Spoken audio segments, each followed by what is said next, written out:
Now, today I don't have a very specific story, but I wanted to tell you about how I turned rejection into more of a game, okay?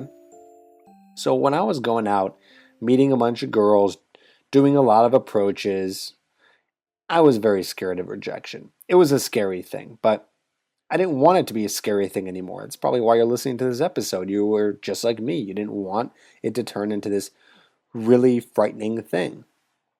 Well, I always had this crazy thought in my mind that every time I got rejected, it was going to be this entire scene of people laughing at me and girls, saying I'm a loser and me thinking I'm a loser and all these terrible things. I thought about the worst things ever. And of course, none of that ever happened. Okay? So what I ended up doing was I turned it into a little bit of a game.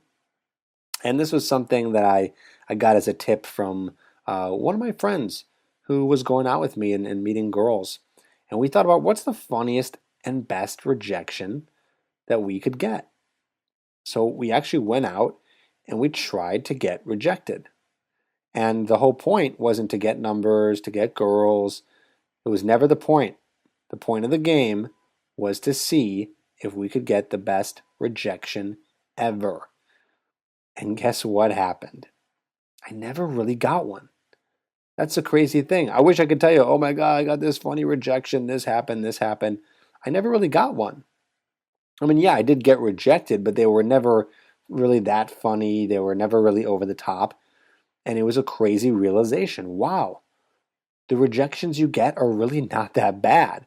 Every girl just kind of shows like a passive disinterest. Very similar to that little scene I created just a minute ago about what would happen if you got rejected, right? It's kind of like that. They just show this like passive, like I don't really care about this guy. Because most girls, they aren't very, they're not very outward with their rejections because they don't really want to reject you. It's actually very uncomfortable for a girl to reject a guy. I mean, think about it. They have to reject a guy.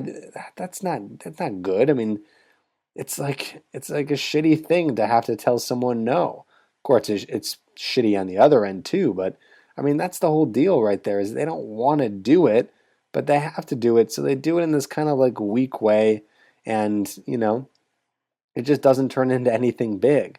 And so that's kind of what I want to show you here is that from this story, I've really learned the most that these girls, they're not going to reject you in the way that you picture it to be. It's never going to be that bad. So just remember that as you continue on your journey and talking to more girls, that it's just going to be kind of average, boring, and it's not going to hurt you. And like I said earlier, you're going to need to face the rejection.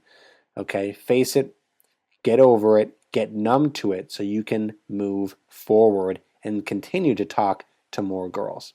Thank you so much for watching. This is a clip from my How to Talk to Girls podcast. Be sure to check out the full podcast. All you got to do is click the links here on the screen. You can click on the left for iTunes, or you can click on the bottom right for Stitcher. Enjoy.